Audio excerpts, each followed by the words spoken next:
Die Unterzeichnung ist nur eine Formalität. Word Hutnacht nicht überleben. The signing is just a formality. He won't survive tonight. That sentence, right there, slipped between pleasantries like it meant nothing, like it was just another clause in a $100 million contract. But Asana Dartell heard every syllable, and her entire body went still. She wasn't supposed to understand. She was just the waitress. Invisible. Forgettable. A woman in a starched uniform counting down 3 months until she could reclaim the life that was stolen from her. But she understood 6 other languages before breakfast. Her eyes cut across the room to Jun Young, seated at the head of a table, composed, powerful, completely unaware that the man translating his future was quietly signing his death warrant. She set the wine bottle down, walked toward him, and when she leaned close, she spoke low, in his language in Korean. You need to leave right now. There is a plan to kill you tonight. The translator is a traitor. Jun Young's eyes didn't widen. They sharpened. And nothing in that room would ever be the same. Here's something chilling. Simultaneous interpretation fraud is a documented form of corporate espionage. In high-stakes international negotiations, unverified translators have been used to manipulate contract terms worth millions. Because both parties trust the interpreter as a neutral bridge, the deception often goes undetected until the damage is irreversible. And that right there is where everything changes. A woman the world wrote off, standing in a room full of power she wasn't supposed to understand, saving a life she wasn't supposed to care about. This is what happens when you underestimate the quiet ones. If stories like this are your weakness, the kind where a woman's intelligence is her weapon, where trust is earned in the most dangerous circumstances, and where 2 broken people find each other in the middle of chaos, then you already know this is your home. Make sure you're subscribed because we have more coming that will keep you completely hooked. Hidden alliances, deadly secrets, and connections forged where they least belong. Give this a like if Asana had you from that first German sentence, and then drop a comment below. I want to know everything. What are you doing right now in this exact moment? And where in the world are you watching from? Are you stolen away in a bathroom at work pretending you're on a call, tucked under your covers way past your bedtime, or maybe you've got your earphones and trying to look normal on public transport? Whatever it is, no judgment. Tell me where my people are showing up from today. I read every single one. The hotel didn't hire Asana Dartell because she was qualified. It hired her because she was desperate, and desperate people don't ask questions, don't make demands, and never, ever cause scenes. She understood the assignment. Every morning at 5:47 a.m., she rode the MARTA train from her studio apartment in Decatur to Midtown Atlanta, changed into her uniform in a bathroom stall, and became someone else entirely. Someone without a resume. Someone without a past. Just hands that poured water, cleared plates, and disappeared before anyone thought to look twice. 3 months. 92 days to be exact. That's what stood between her and enough savings to file the lawsuit that would tear her former business partner's world apart. 92 days of silence in exchange for justice. She'd mapped it out on a notepad taped to the inside of her kitchen cabinet, a countdown she crossed off every night before bed like a woman marking time in a cell. And in many ways, she was. Psychologists call it strategic invisibility, a survival mechanism where high-functioning individuals deliberately suppress their identity and capabilities to navigate hostile environments. It's the same instinct that allows people to endure, recalibrate, and strike when the moment is right. Asana had been doing it for 14 months, without realizing there was a clinical name for it. She carried trays.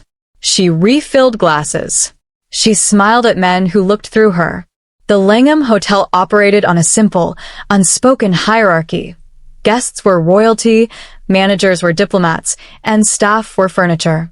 Asana had learned to move like a side table, present, functional, and completely beneath notice.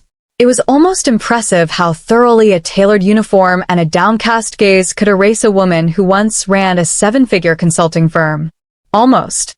The thing about burying intelligence is that it never stays buried. It hums. It notices. It catalogs details the conscious mind doesn't even know it's collecting.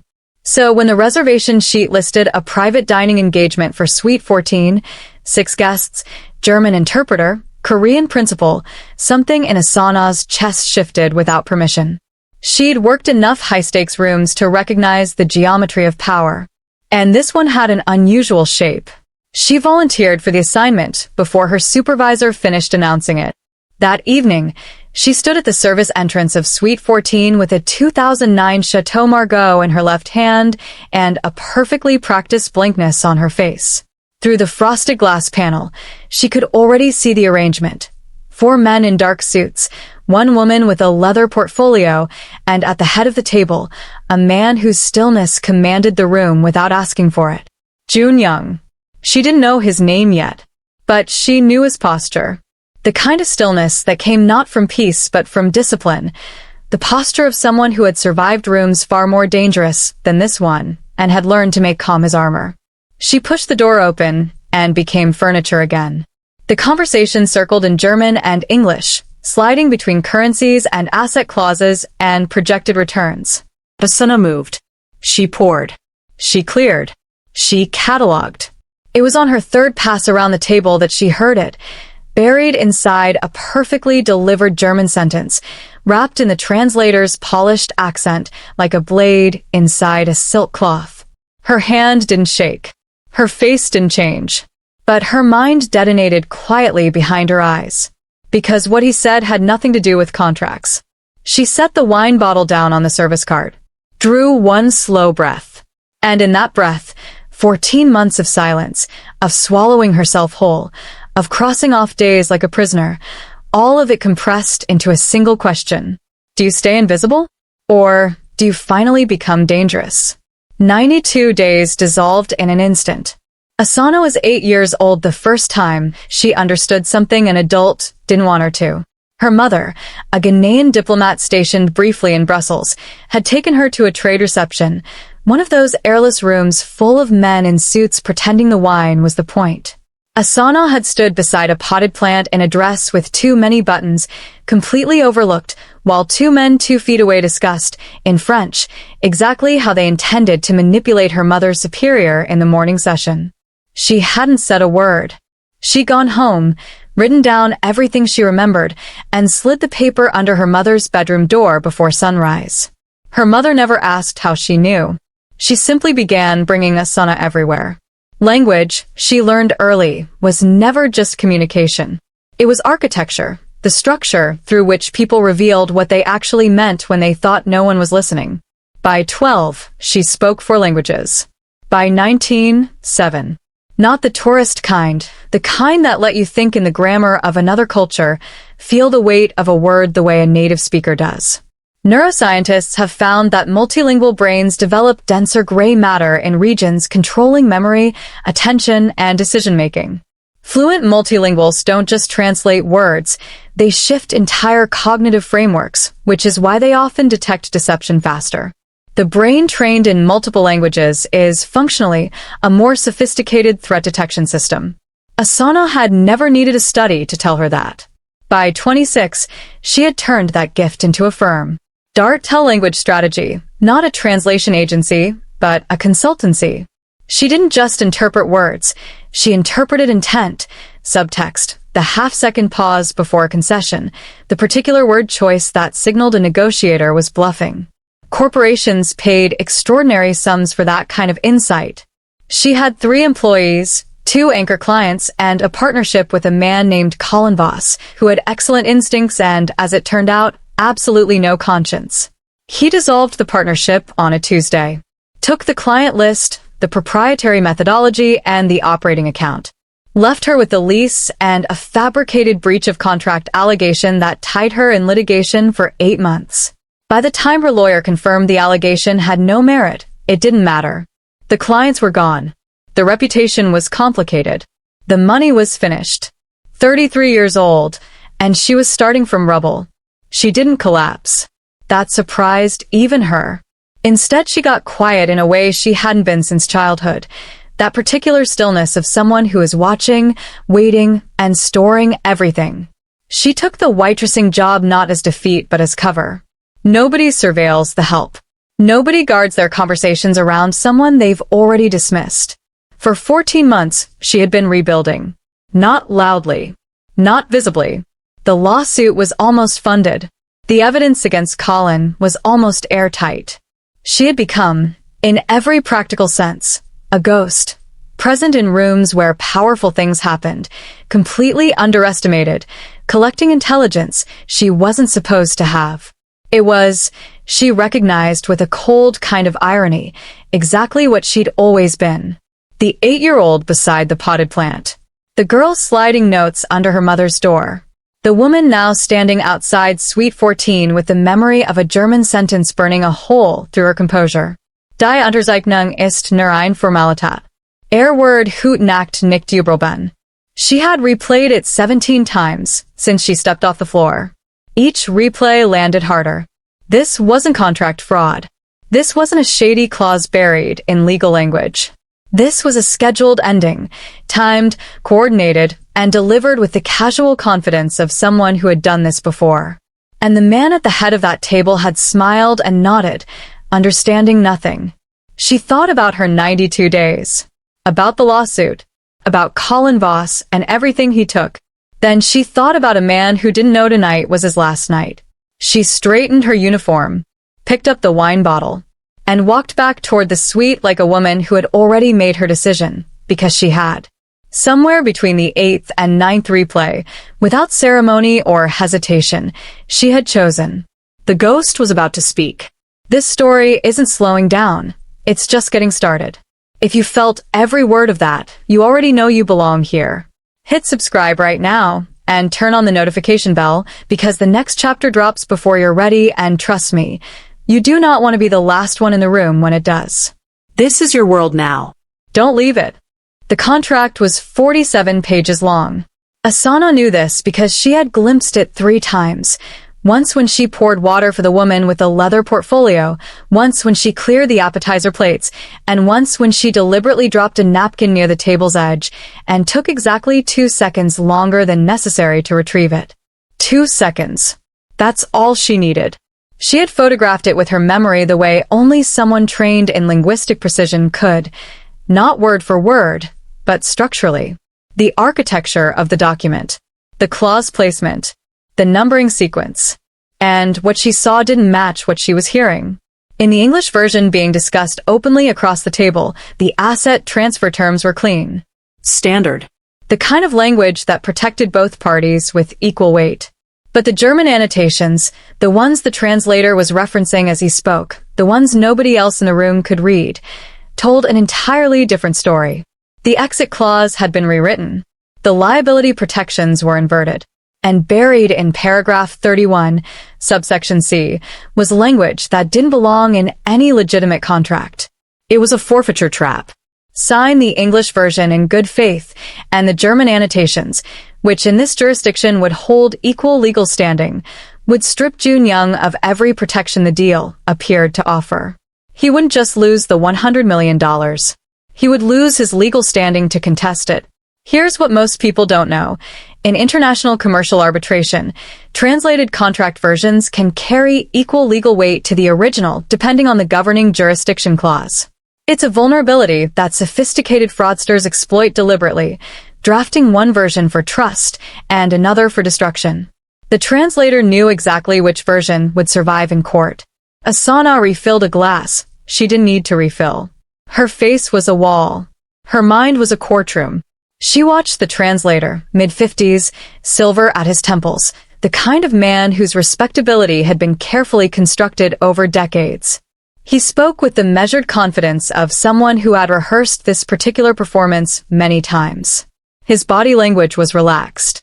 His eye contact with Jun Young was steady and warm. That was the detail that turned her stomach. The warmth. The practiced, weaponized warmth of a man who had already decided what would happen tonight and found it entirely manageable. Jun Young, for his part, was formidable and precise. He asked sharp questions. He pushed back on 2 clauses she could identify from across the room. He was not a careless man, but he was operating inside a language he didn't speak, trusting a bridge that had been built specifically to collapse beneath him. The most dangerous lies are never the obvious ones. They're the ones delivered inside the framework of your own trust. Asana set down the water pitcher. 15 minutes had passed since the translator's sentence had detonated inside her chest.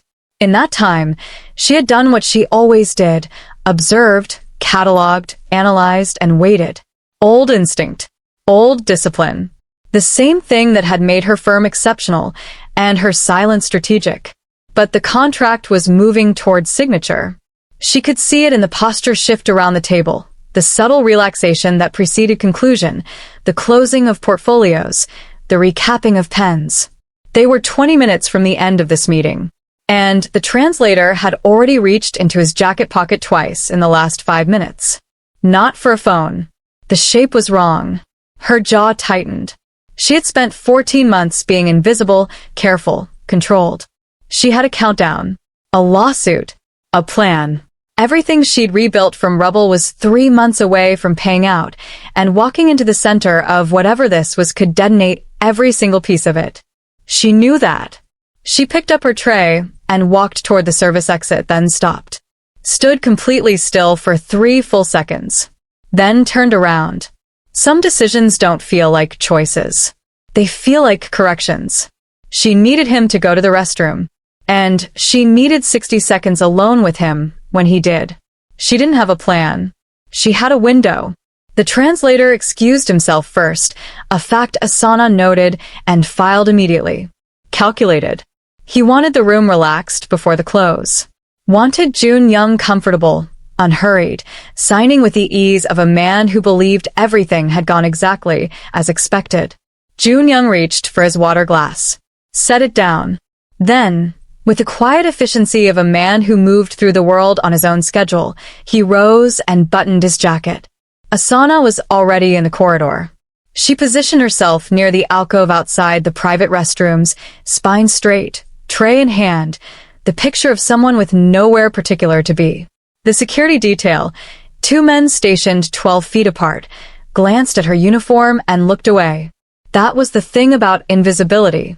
Once you'd earned it, it held even under pressure. The door opened. Jun Young stepped into the corridor.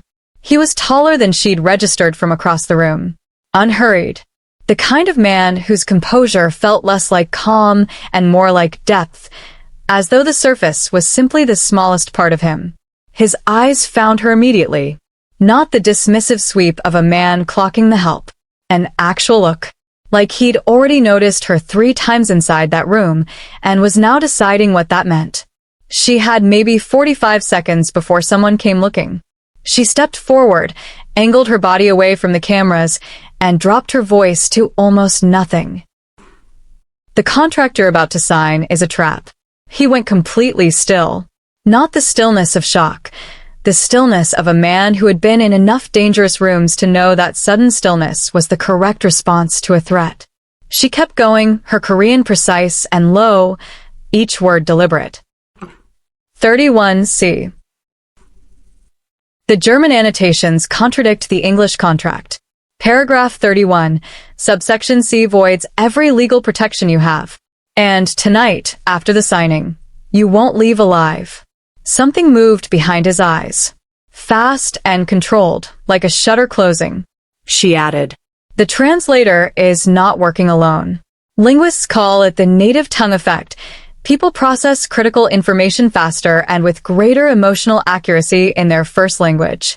In high-stakes moments, hearing your mother tongue bypasses the brain's translation layer entirely, delivering truth directly to instinct." Jun Young didn't just hear her. He felt the weight of every word land exactly where she intended. His eyes didn't leave hers. Who are you? The person who was pouring your wine tonight. A beat. Then something shifted in his expression, not softness, exactly. Recognition. The particular look of a man recalibrating everything he thought he understood about the last 2 hours. Do you have proof? 15. My memory is the proof. I have studied contract strategy in 5 languages for 15 years. 3 seconds of silence. The kind that makes decisions. He straightened his jacket. His voice came back low and entirely composed. Go back to your position. Behave as normal. Then, almost as an afterthought. Thank you. She turned. Walked back toward the suite entrance, tray level, steps even. Behind her, she heard his footsteps return to the room without a single beat of hesitation.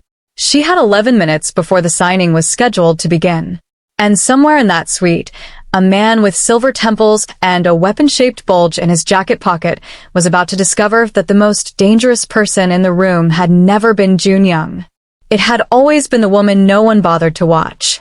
Don't let the algorithm decide whether you come back. You do that. Right now, hit subscribe, turn on the bell, and take control of your own story diet. No more missing releases. No more finding out 3 days late that a new video dropped. You're part of this now. Act like it.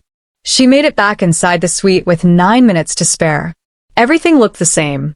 The portfolios. The pens. The translator back in his chair, silver-templed and composed, one hand resting on the table with the easy confidence of a man who believed the night was already won. Jun Young returned 40 seconds after Asana, settled into a seat, and reached for his water glass with the unhurried calm of someone who had not just been told he was scheduled to die tonight. She almost admired him for it. Asana resumed her position near the service cart and became furniture again. She poured. She cleared. She watched. And beneath the performance of perfect invisibility, her mind was running calculations she had no business running. Exit points, camera angles, the weight distribution of the translator's jacket pocket every time he shifted in his seat. Jun Young caught her eye once. Just once. The briefest possible glance, less than a second, that communicated everything and nothing simultaneously. Stay ready. She stayed ready. What happened next took 4 minutes. Jun Young asked to revisit paragraph 31. The translator's composure flickered, barely, just a quarter-second tightening around the eyes, before he smoothly redirected.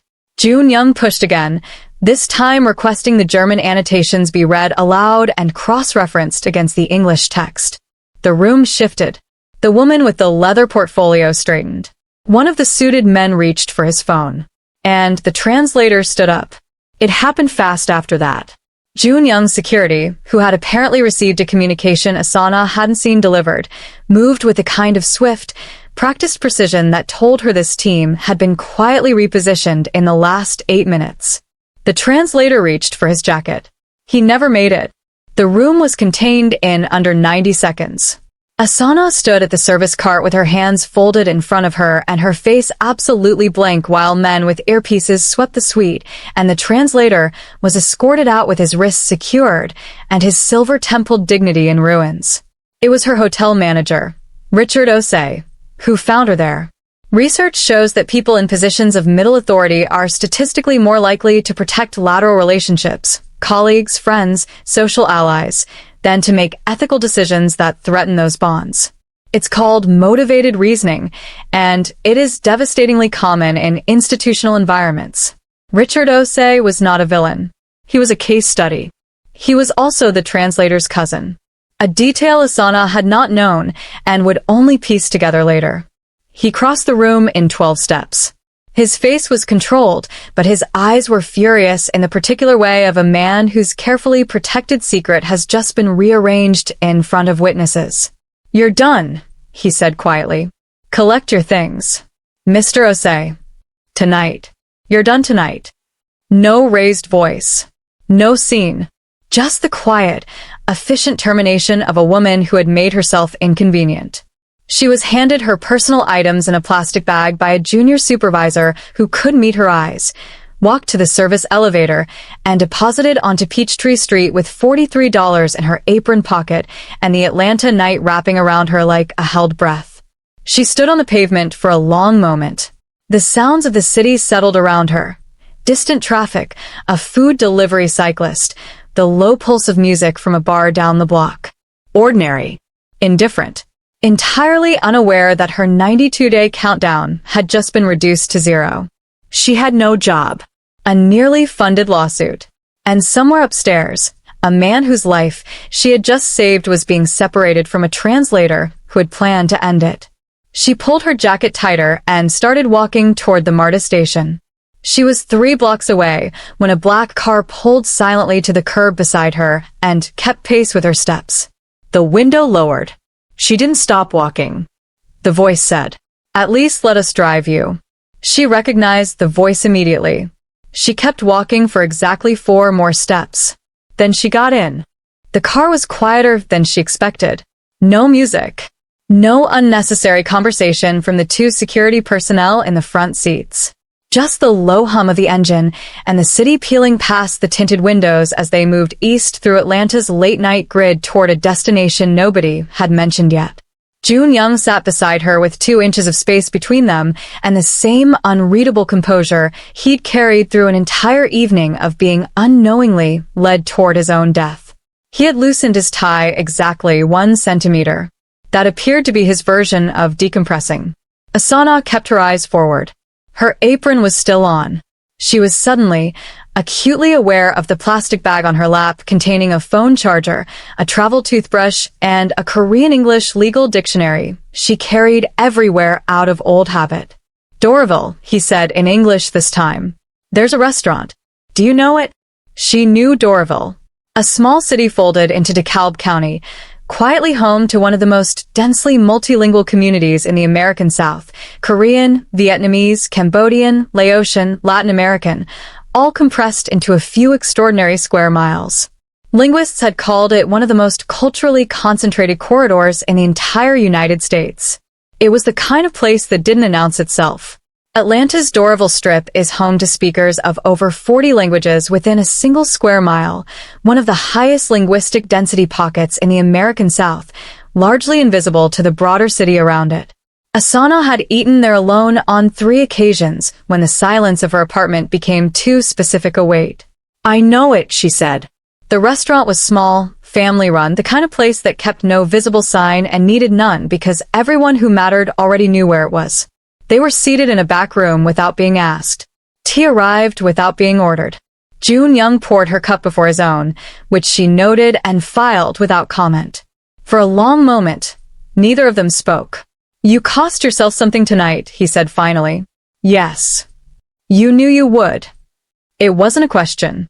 She answered it anyway. "I knew the moment I turned around in that corridor." He studied her with the focused attention of a man who made significant decisions for a living and had learned to do it by understanding people faster than they understood themselves. She let him look. She had nothing to hide and no energy left to perform. "You're Korean," he said. "It's not textbook. My mother was stationed in Seoul for 2 years when I was 11. I went to local school. I was the only one who looked like me in every classroom. And you learned anyway." "I learned because of it," she said. "Different reasons." Something shifted in his expression. Not quite a smile, more like the acknowledgement that a smile would have been the smaller response. He placed a folder on the table between them. She looked at it but didn't reach for it. "I had your background checked in the car," he said, without apology. "Dartell language strategy. The litigation with Colin Voss. Your methodology." A pause. "You didn't just translate. You read rooms." "Past tense isn't necessary," she said quietly. He looked at her for another moment. Then he opened the folder himself and turned it to face her. It was not a payoff. It was not a thank you check or a settlement or anything that could be folded into a neat, concluded transaction. It was a contract, clean, bilateral, legally protective on both sides. She scanned it with the reflexive speed of someone who had been reading contracts since her 20s. A consultancy retainer. Her name. His firm. Real terms. "I don't need a rescue," she said. "I'm not offering one," he replied. "I need someone who can read a room in 6 languages and has already proven she'll tell me the truth when it costs her something. That's not charity. That's a business requirement." The tea was good. The room was quiet. Outside, Doraville hummed in 40 languages under a Georgia sky. She closed the folder, then opened it again. "I'll need to review the exit clauses," she said. He said. Naturally. For the first time in 14 months, something in Asana's chest loosened. Not fully, not recklessly, just enough to remind her it was still there. "Here's what I know about you. You didn't skip. You stayed for every word. You felt the fountain scene. You felt the silence in that lobby. You felt the tension settle heavy and quiet. That means this story hit you the way it was meant to. This channel is built for people like you, the ones who lean in when things get intense. So subscribe right now, hit the bell, commit to the journey. Then tell me in the comments, what do you think that midnight phone call really means?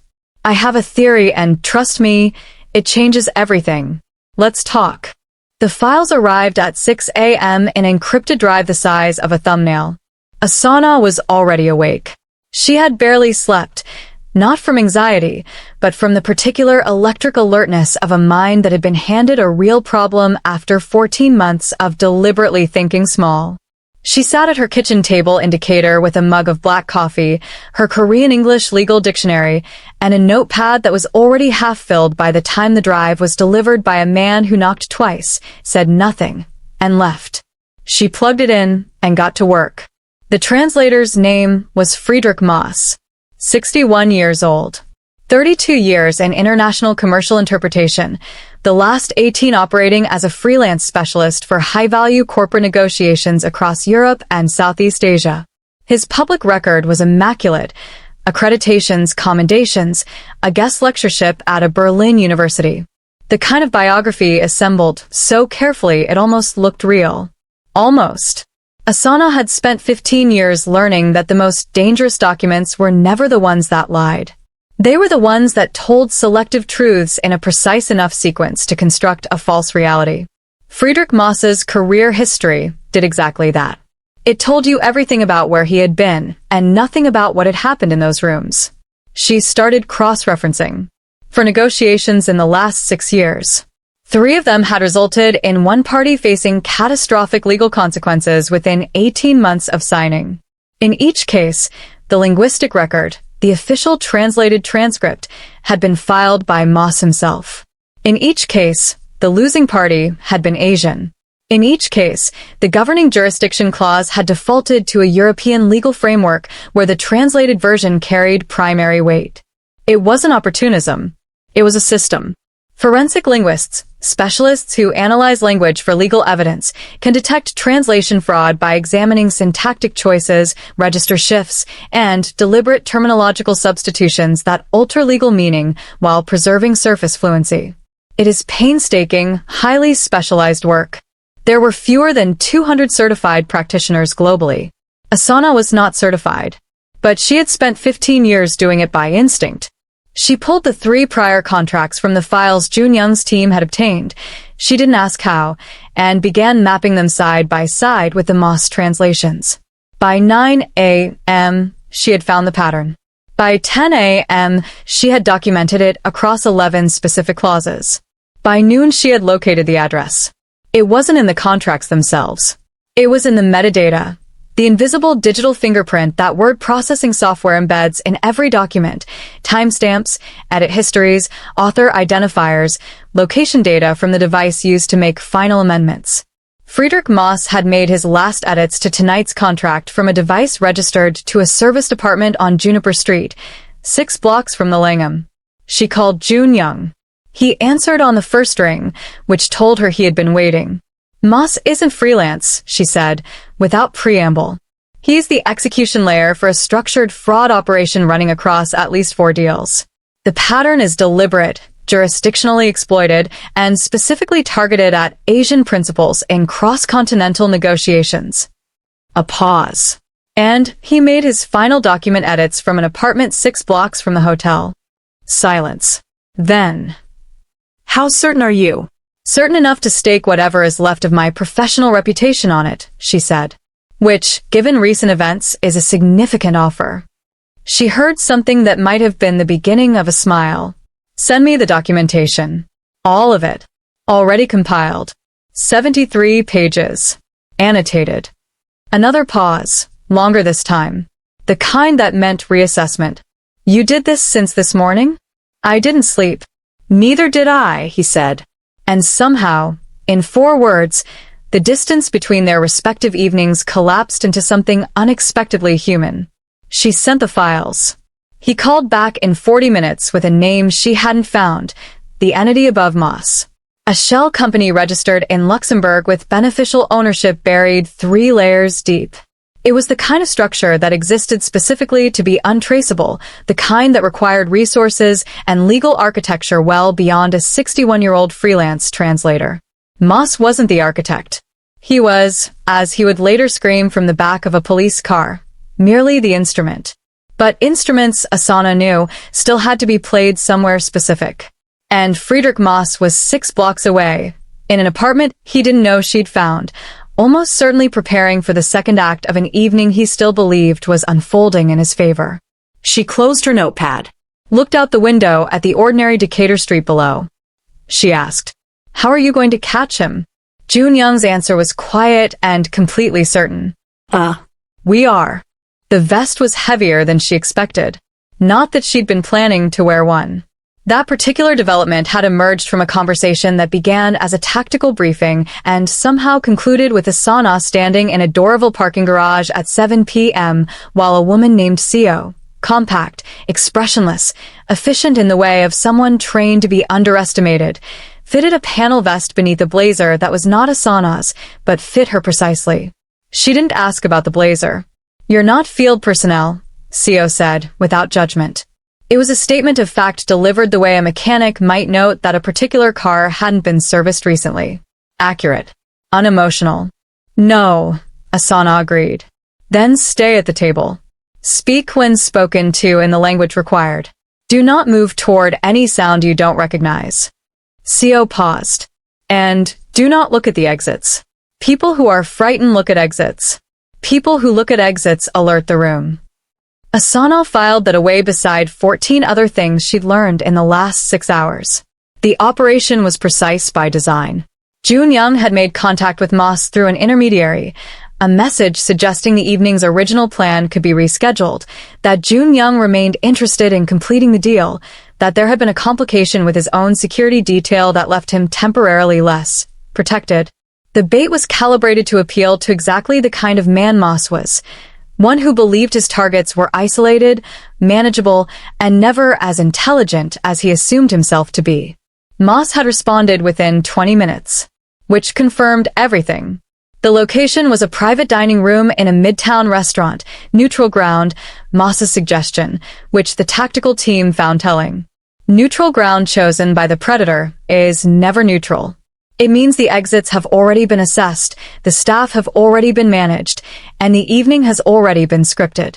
3 plainclothes officers were positioned inside before the restaurant opened for the evening. 2 more covered the exterior.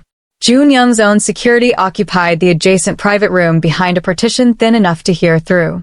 Asana was the variable nobody had planned for, and Jun Young had insisted on her presence anyway. "You read the room when no one was watching," he'd said. "I need that again tonight." She hadn't argued. She wasn't entirely sure why. The human stress response under genuine threat is physiologically identical to excitement, elevated heart rate, heightened sensory awareness, accelerated cognition. The brain cannot biochemically distinguish between fear and anticipation. What determines the experience is the story you tell yourself about the feeling. Asana told herself she was anticipating. It worked well enough. They arrived together, which was also by design. Jun Young in a dark suit, unhurried, carrying the particular gravity of a man who had decided the evening would go his way. Asana beside him in the borrowed blazer, close enough to suggest professional intimacy, far enough to maintain her own sight lines. Moss was already seated. He had aged somehow between last night and now, or perhaps she was simply seeing him without the performance. The silver temples were the same. The constructed respectability was the same. But in the context of a room where everyone knew what he was, he looked precisely like what he had always been, a man whose competence had been entirely deployed in service of his greed. He registered Asana with a flicker of something, surprise, calculation, rapid reassessment, before his face settled back into its practiced warmth. "Ms. Dartell," he said. He knew her name. That told her everything about how long she'd been a known variable in an equation she hadn't realized she was part of. "Mr. Moss," she replied, and smiled with the serene pleasantness of a woman holding 73 pages of annotated evidence against him. The conversation lasted 19 minutes. Jun Young led it with the measured control of someone who knew exactly where the walls were in the room they'd constructed. Asana read Moss in real time. The micro-expressions, the language shifts, the moment his left hand moved toward his jacket for the third time and didn't complete the gesture. She pressed her knee once against Jun Young's beneath the table.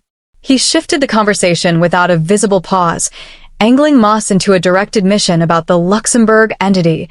Not enough for confession, but enough for confirmation. Enough for the recording. Moss reached for his jacket on the fourth attempt.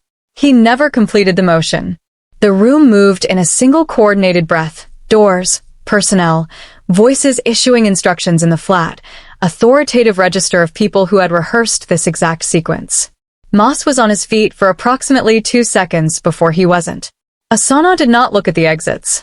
She kept her eyes on Moss and watched the composed, silver-templed architecture of Friedrich Moss collapse in real time as the room he thought he'd controlled turned out to have been built entirely around him.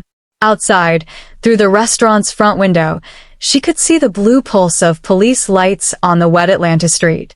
The city moved around it, indifferent and continuous, the way cities always did when extraordinary things happened quietly inside ordinary buildings. Jun Young's hand found the table beside hers. Not touching. Just close. He said quietly. Are you all right? She considered the question with genuine attention. She said, yes, and meant it completely. If you have been enjoying this story so far, kindly subscribe and hit the notification bell to ensure you're part of the inner circle for every new release. The screen might go black, but the legend continues. Don't miss the next epic story. Friedrich Moss laughed on the way to the police car. Not the laugh of a man relieved or broken or performing bravado for an audience. Something quieter and more unsettling than any of those. The laugh of a man who had just watched a trap spring closed around him and found the whole architecture genuinely amusing. Like someone who had played a game long enough to appreciate a well-executed move, even when that move ended his freedom. Asana stood on the wet midtown pavement and watched him. His wrists were secured. His jacket, the one he'd reached for 4 times across 19 minutes of conversation, had been removed and bagged by a gloved officer who handled it with the careful attention of someone who already knew what was inside. Moss didn't resist. He walked with the unhurried composure of a man who had decided that dignity was the only currency he had left and intended to spend it carefully. Then he turned. Not to Jun Young. Not to the officers. To Asana. Impressive, he said in German. Then switched to English, slowly, as though making sure she caught every syllable. But you should understand something, Miss Dartell. I am nothing. I am a signature on a document. A voice in a room. He tilted his head almost gently. What sent me into that room tonight has no name you can find, no address you can visit, and no interest whatsoever in being impressed. He smiled. Clean and entirely cold. The game just began. They put him in the car. The door closed. He was still smiling through the window as the vehicle pulled away into the blue-lit Atlanta night. For a long moment, nobody on the pavement spoke. Asana was familiar with the concept of a cutout, a deliberate buffer inserted between a principal and an operation to ensure the principal remains untraceable. Intelligence agencies have used them for centuries. In organized crime, in corporate espionage, in political interference operations, the cutout exists for one purpose: to be sacrificed. Moss had always known he was expendable. That was the most chilling part. He had walked into that room tonight knowing he might not walk out free, and had done it anyway because whatever stood behind him had made that calculus worthwhile. Jun Young appeared beside her. She hadn't heard him approach, which said something about her current state of mind. He meant it, she said. Not a question. Yes. He wasn't performing. No, Jun Young said. He wasn't. She turned that over quietly. The street around them was normalizing. Officers wrapping perimeter, plainclothes personnel dispersing into the city, the restaurant's front door reopening as though 19 minutes of high-stakes containment had simply been a private event between consenting adults. Atlanta absorbed it all without blinking. The Luxembourg entity, she said. Your team will pursue it. We already have people on 3 continents who have been pursuing it for longer than tonight, he said. Tonight was one thread. One pulled carefully enough to show us the direction of the knot. She looked at him. How long has this been happening to you? A pause. The particular kind that contained a real answer being considered for disclosure. The first attempt was 18 months ago, he said. Vienna. I didn't understand what it was at the time. His jaw tightened, almost imperceptibly. I do now. Asana processed this. 18 months of being systematically targeted by an entity sophisticated enough to embed operatives inside high-value negotiations, construct jurisdictional fraud across multiple continents, and recruit a 32-year veteran interpreter as a disposable instrument. This was not opportunism. This was infrastructure. And it had been running long before she walked into Suite 14 with a bottle of Chateau Margaux and a 3-month countdown. You need someone who speaks the language of what they're doing, she said slowly. Not just Korean. Not just German. The language of the contracts. The metadata. The jurisdictional architecture they're exploiting. Yes, he said. Simply. Like the word had been waiting. That's why you wanted me in that room tonight. Not just to read Moss. I wanted to see how you functioned under real pressure, he said without apology. I'd read your methodology. I'd seen what you built. But a file tells me what someone was. Tonight told me what you are.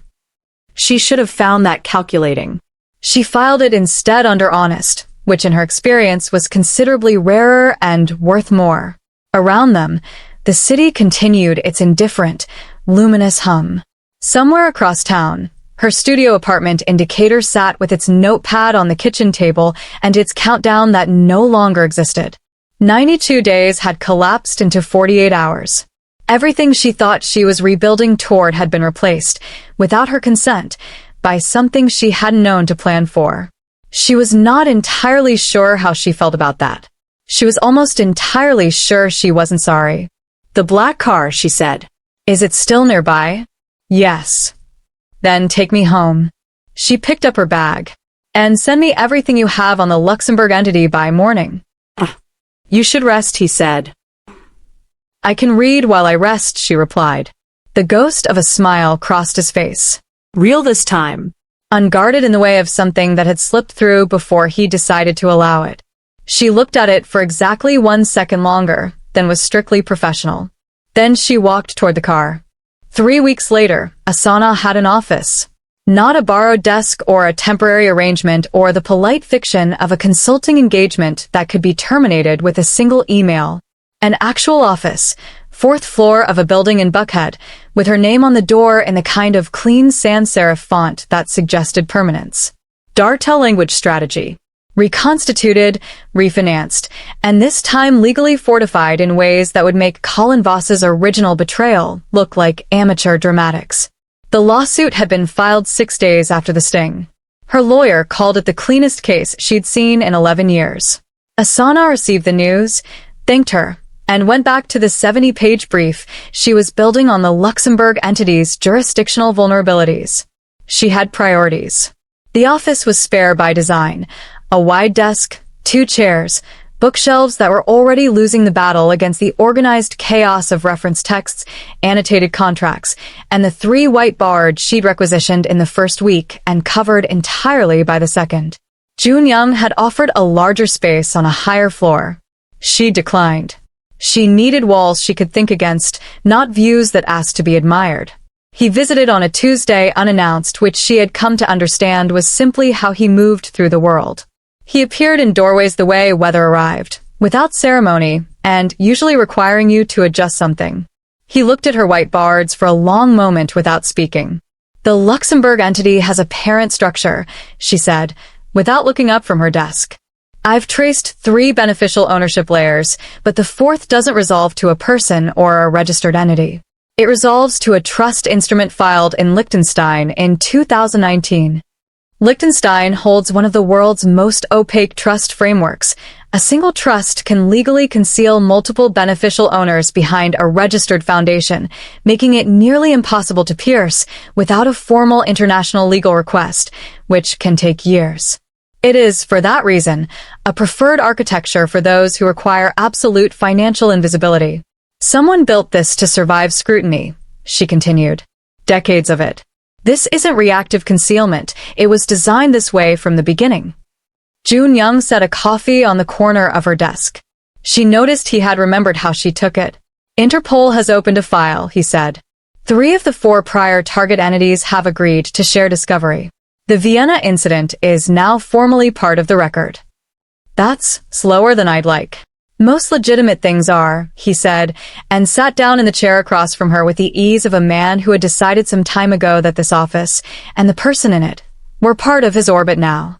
She looked at him properly for the first time that morning. There were lines around his eyes she hadn't noticed in the Dorville restaurant, or perhaps they'd deepened in 3 weeks of knowing that something large and invisible was watching him from a direction he couldn't yet precisely identify. He wore it the way he wore everything, without performance, with complete control, and with the faint, specific weight of a man carrying something he hadn't set down in a long time. She understood that weight. She had carried a version of it for 14 months. You should eat more, she said. He looked at her. Something shifted in the room, subtle, like a pressure change before weather. You should sleep more, he replied.